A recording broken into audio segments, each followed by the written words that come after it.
What is up, guys? Blunt Guts here. This is a Watch Your Realms video. Thank you so much for tuning into my channel. I truly appreciate it. It's a Guild Wars Watch Your Realms video. We've got the first matchup of this week.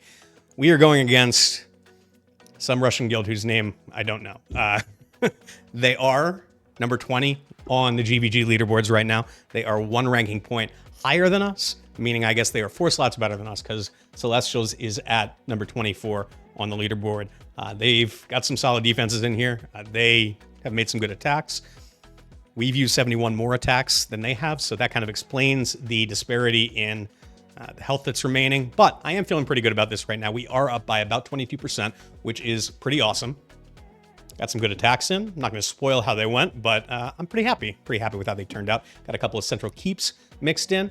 Please do use the chapters down here if you want to skip around. I've got all of the different fights kind of outlined in the description of this video, so feel free to jump around if there is something in particular that you want to see. One thing I will say is that I got away from doing bombing runs this time.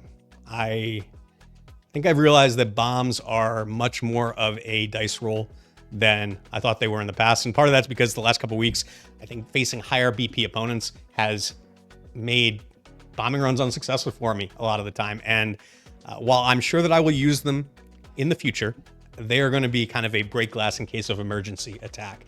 So I think what it really comes down to is you can do a perfectly executed bombing run and RNG can still just fuck you over at the end of the day due to no fault of your own. And then on top of that, when you are doing a bombing run, you are dedicating 40% of your team, 40%, so 2 slots out of the 5-man team that you are bringing into one of these matchups is dedicated to bombing. And if the bombs don't work, you're kind of out of luck.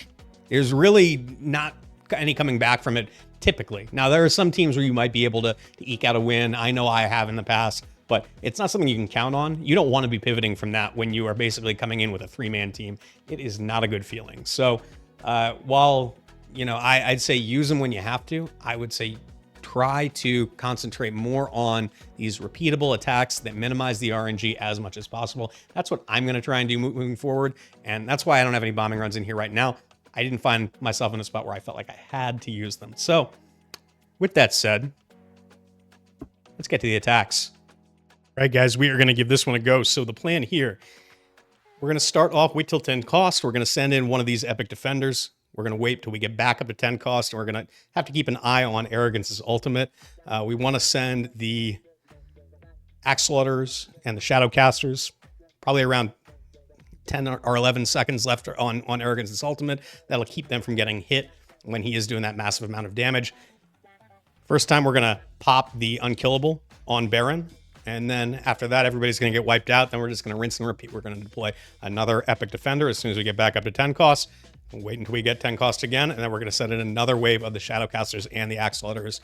With any luck, we're going to get Baron down, and after that point, it's just about sending in 2 of the Bookkeepers, the Legendary Mages. They're going to clear everybody else out, then we'll be able to fly over at the end. So that is the plan. See if it works. Sometimes it goes as planned, sometimes it doesn't. Let's see what happens.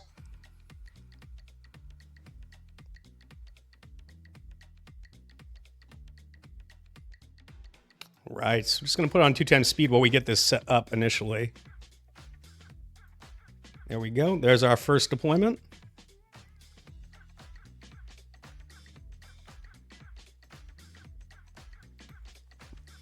Just going to wait until we get right up to 10.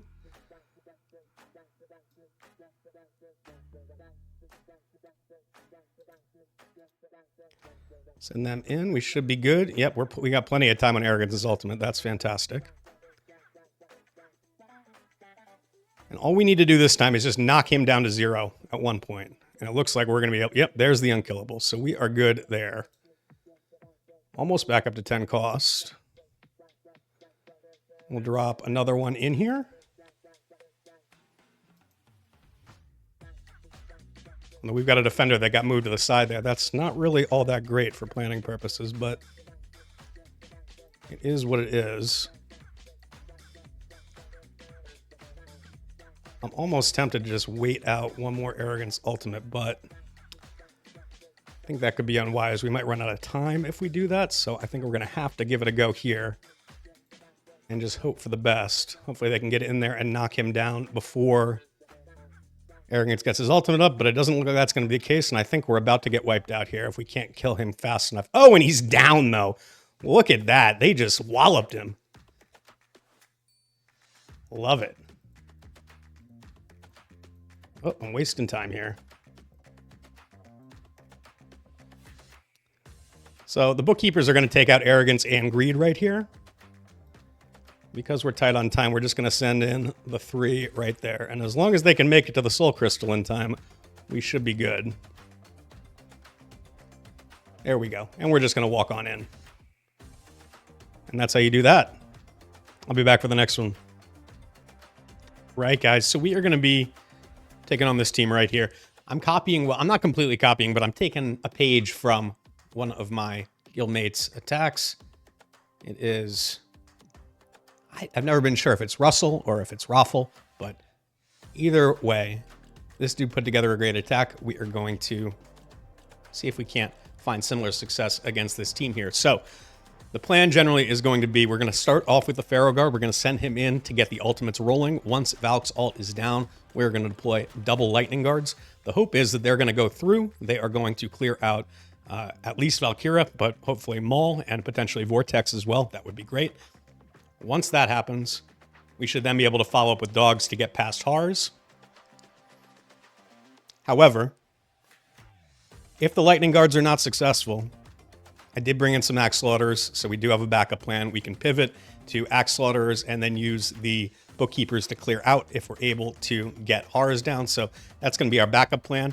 The one thing I will say, I only have level 1 lightning guards. I've been really unlucky about getting extra copies of that hero, of that demon soldier. So sometimes I overestimate my lightning guard's ability, even when they are affiliated to a 110,000 battle power Uridan.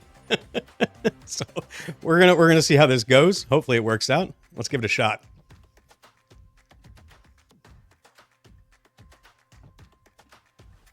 All right, so as per usual, we're gonna wait until we get up to 10 cost so we can minimize the time between deployments here. Although, as I'm thinking about it, we probably don't have to worry about that because Valk is going to last longer than we need regardless, because we need to wait for her ultimate to come off cooldown. And there is no rage regen in this comp, which is kind of nice. Let's make sure, yep, it is a fully skilled up Valk. You can tell that by clicking on her, and you can see she's got a 30-second ultimate. Well, at least the ultimate is skilled up all the way, at the very least. We're just going to wait until she gets down to about 12 seconds or so on the ultimate, and then we should be good. Well, maybe a little bit longer than that. Maybe we wait until 10 seconds. It's 11, 12, 10. I can't count.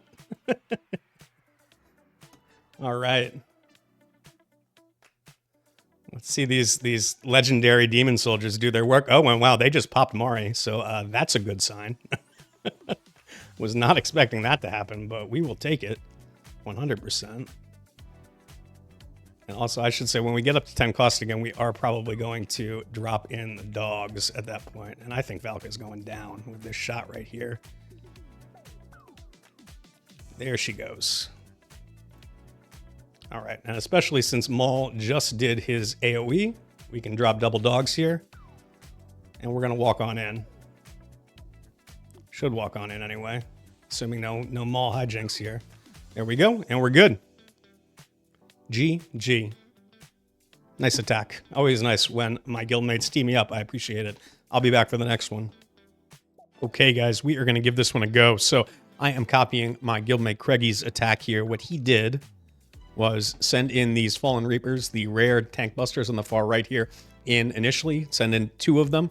As soon as the match starts, I'm going to click on Brokkir. I'm going to drop 2 of them at the same time. They're going to go through before anybody can get their ultimates up, and they're going to knock down Brokkir to trigger his unyielding. They're going to die. Silas is going to take them out. Silas and Aracha, they're going to pop their ultimates. Then, as soon as those ultimates are down or close enough to down, we're going to drop in a set of Shadowcasters and Axolotls. They're going to hopefully go in and decimate Brokkir. He's going to die. The thing about Elowyn is she's great, but she's not a phenomenal single target healer at the end of the day, and particularly high burst damage. And right now, the only person she's going to be healing is Brokkir.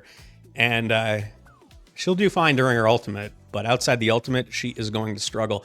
Kind of similar, honestly, this team on the whole struggles outside of their ultimate window. Silas does amazing damage and is going to take down pretty much any unit in this game mode while his ultimate is up, but when his ultimate is down, he's not all that much. He doesn't do that much damage, especially he doesn't do a lot of damage if he's built with high crit damage, which is how most people build Silas because of his defense ignore. So he's greatly diminished when he's not in his ultimate window. Aracha does not do good damage unless she's in the ultimate window. She can only hit one target when she's not in her ultimate.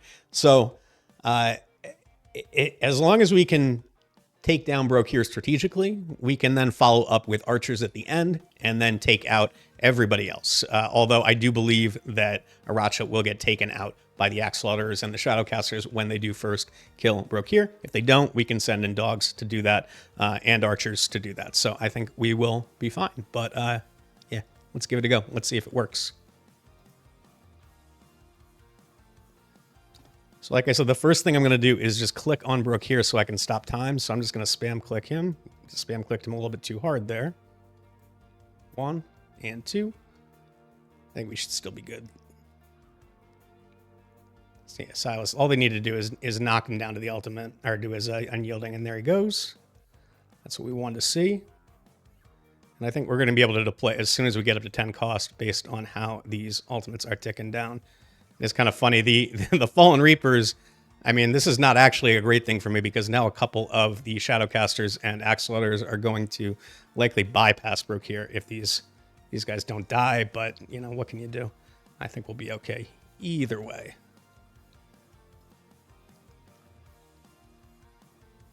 Let's see. You can see Elowyn. Yeah, there we go. And Brokkir's down. And we're going to take out Aracha. And if Silas doesn't get his ultimate up real quick, we're just going to walk on in. There's nothing you can do about it. And that's what's going to happen. So we didn't even need the rest. We could have used 3 heroes and taken this down. So GG. That's a tower defeated. We'll be back for the next one. All right, guys. So this is a defense that has stumped us to this point. We've got a few leakers get through, but we haven't had an outright win. And so I'm going to try something a little bit different. I'm going to, not different from me, but different from the other attacks that I saw. So I am going to send in the Fallen Reapers, these rare tank busters right off the bat, get Brokkir's unyielding that I popped, and then we are going to drop in Axe Slaughterers and Shadowcasters. Hopefully they're going to be able to kill Brokkir after that. Then we're going to send in our archers. Archers are going to take out for sure Morrigan, hopefully Morrigan and Theowin. And then once we've got that down, we should be able to just fly over. That's the plan.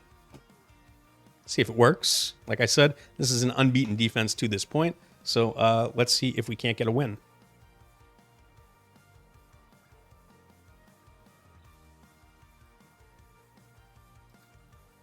We click right away, drop in 1 and 2. Let these guys go to work here. There's that unyielding pop. That's what we like to see.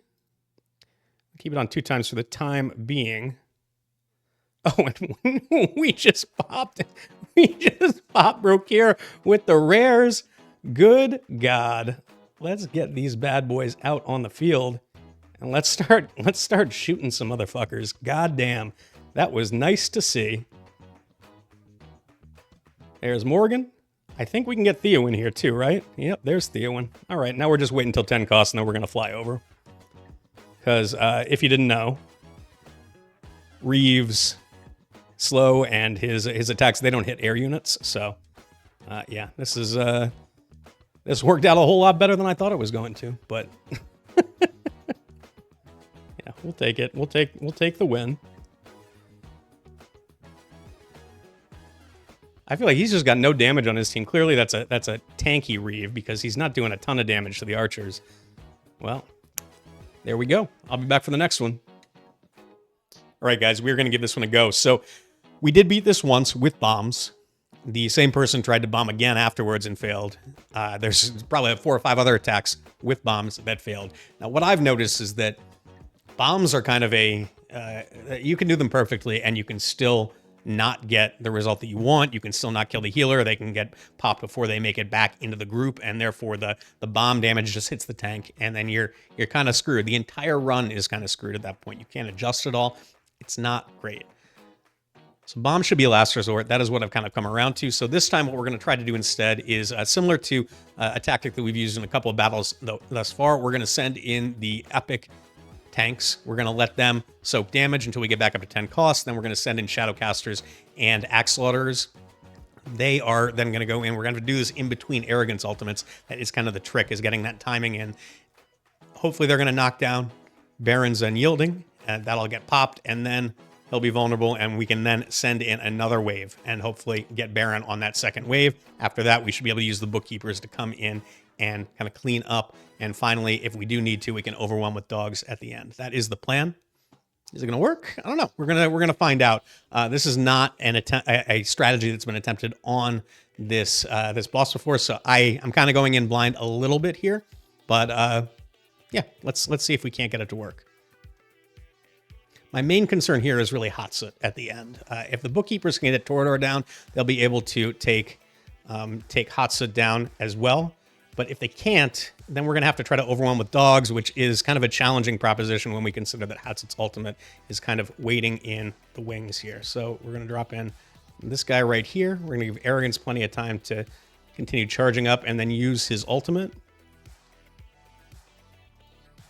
We're just going to wait until Arrogance gets down to, let's say, 11 seconds or so. That's really what we're looking for. I think we could probably do it right now at 12, but we're going to wait for it to tick over to 11. There it is. All right. So, boom, boom. There they go. Let's see if I got the timing right. You can see my epic tank is just, he's a boss. He is not taking any damage. And I think I might have been just slightly early on the deployment of my tank killers. Maybe not. Maybe we're good. Just want to see that Unkill will get popped. Come on now. You can do it. Maybe they can't do it. I think I may have overestimated my damage dealers here. We're going to pop in another one of these here. And then we'll gear up for another run at this thing. We're going to have to wait for Arrogance's ultimate to go down, unfortunately. But, you know, that's the position we find ourselves in, I'm sorry to say. So we're watching that ultimate again. 14 seconds. 13. That's more than good enough. Probably a little bit longer than we should have waited, in truth. But let's go. Now, the bad thing, if you look at Lili's rage timer right here, she's counting up. She's going to get her ultimate off right when we have all of our folks in here, and that is not good for us. That is not good at all. We can try and deploy double Bookkeepers here. I don't think that's going to help us, unfortunately, and we're not going to have enough time to get back around to dogs. So this is most likely going to be a loss. But let's see what we can do. Maybe something unforeseen happens. There goes Torodor once. I probably should have been popping him earlier because he's clearly in damage gear. We're going to send in dogs now. I don't think we're going to get up for another one. Yeah, this is a loss, unfortunately. We were close. Timing-wise, see, I should have led with Bookkeepers. I think I will do that one again, and we'll see if we can't take out Torodor sooner that way. All right, guys, we're going to shift our strategy here. So after taking a look at what happened the last time and the enemy team's kind of inability to kill my defenders, I think that what we're going to do instead is try stacking up heroes on top of the Torodor team right here. And what we're going to do is send in one of the epic defenders first, let ultimates get popped, and then we're going to send in, start sending in these big guys, the uncommon destroyers. They do AoE damage and do a physical damage increase on the target. So we're going to send them in. They also do AoE damage, so Torodor should be getting popped while this is going on. Based on what I saw, I think he's going to go down just from having these guys on him, but that we'll have to wait and see on that. I did bring a shaman in so that I can provide some heals for sustain too. All of these heroes do have relatively high defense, so the enemy team's damage on them should be somewhat limited, particularly if I can take out Torodor relatively early on. I mean, for God's sakes, let's look at, we can just look at some of the damage or defense that I've got on these heroes right here. So for our tank here. He has got 31,609 defense. Even if you take 30% off of that, he's still over 20k defense. So yeah, he's gonna stand up. Similarly, our Knight of Destruction here, he's got, where are we going? Where are we going? There it is. He's got 22,560 defense, so he's going to be hard to kill. So I think we're going to be able to withstand this, but you don't know until you get in there, right? So let's give it a go. Let's see how we do.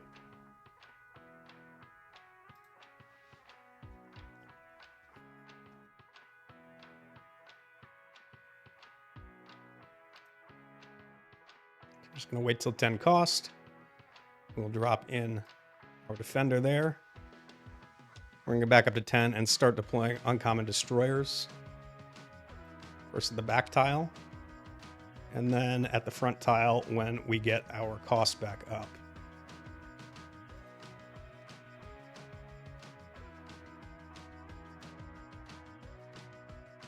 And then we're going to drop a shaman in there as soon as we get the 3 cost. Boom. He's hopefully going to be able to keep everybody going. And then we'll start dropping in Knights of Destruction after that. You can see Torodor is getting popped really quick. And we actually just popped the Unkillable on Baron as well. So this seems to be yielding results so far. We're going to see if we can't keep it going. I'll drop another Shaman in there in a second, as the one that is out there just died. Hopefully, there goes Baron.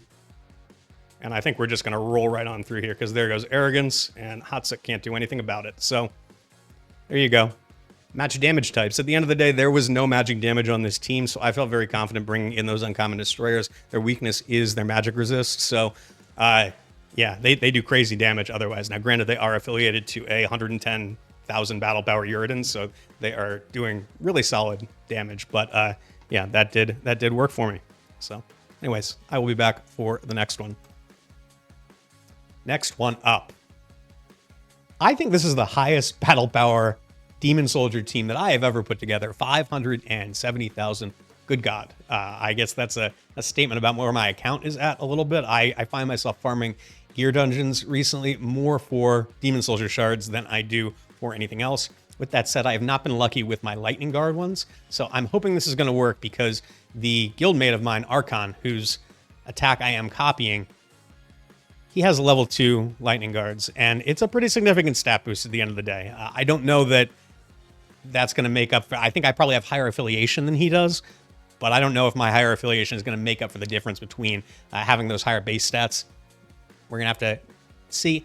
But with that in mind, I did bring in a Shaman, just in case, who I'm going to drop after the Lightning Guard so he can follow along and give them a little bit more longevity. Really, all I need to do is drop a Pharaoh Guard initially when we get to 10 cost. We're going to wait until Ajax's ultimate is off, and then we are going to send in double Lightning Guards. They are going to fly through. We'll follow up with a Shaman so he can just get a little bit of heals on them. That's really all he needs to do.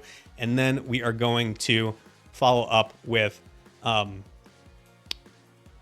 more flyers, because the Lightning Guards, if they do get past this center lane right here, they're going to get all the way back here, and they're going to get free shots at Greed and at Ajax. They're going to go down real quick, and it's going to be game over for these folks, because he has no ranged attacker down here at the bottom aside from Artemis, and Artemis can only attack during his ultimate. So that's the plan. I think it's going to work. We're going to give it a shot, though. Central keep, baby. Let's make it happen.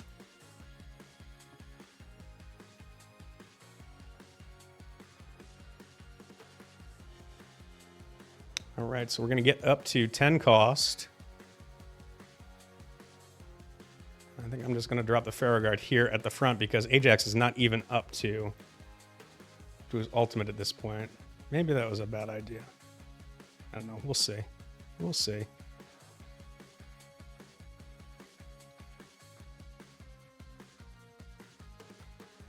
There's that 10 cost. We'll drop these guys on the frontmost tile. Get up to 3 and drop a Shaman in.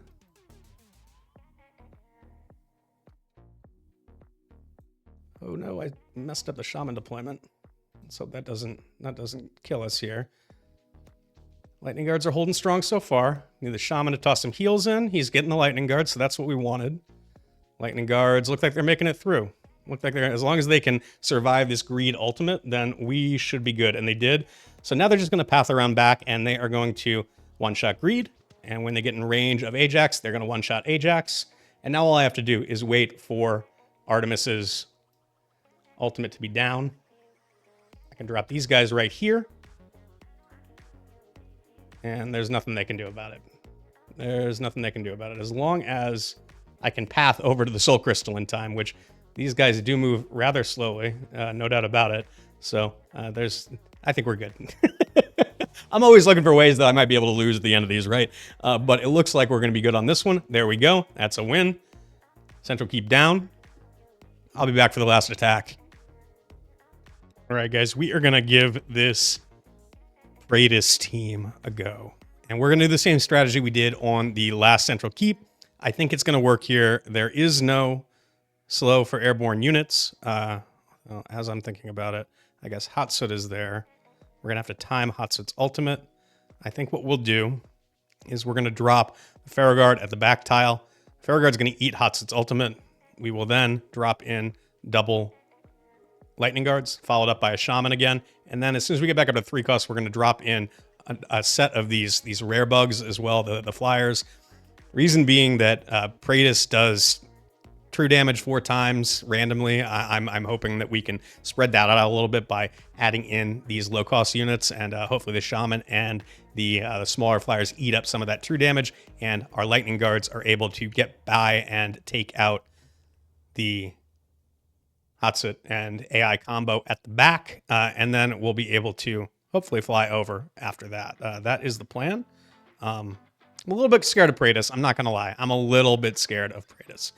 So we're gonna get the ultimates popped. We're gonna make sure that Constance's ultimate is not up, and that way Praetus's damage will be diminished. Hopefully. Last one. We're 6-1 right now. Let's see if we can't get to 7-1. I hope we can. Let's see how it goes. Praetus, you scare me, and I also love you. I want you very badly. Let's get up to 10 cost here. Also give the enemy team some time to get their ultimates going. So here goes our Pharaoh, and he is going to be slowed by AI, but he's also just a tanky boy, and I think he's going to be okay. I have to wait a second here, though, because I want to make sure that he pops Hatssut's ultimate. Maybe we send another one in, actually, as I'm thinking about it. Let's get up to 10. Because that didn't even get Hatssut's ultimate down. God damn. I did not expect that. Okay, you know what we're going to do instead, then, is... No, I think he's going to get in there. I think he's going to get down.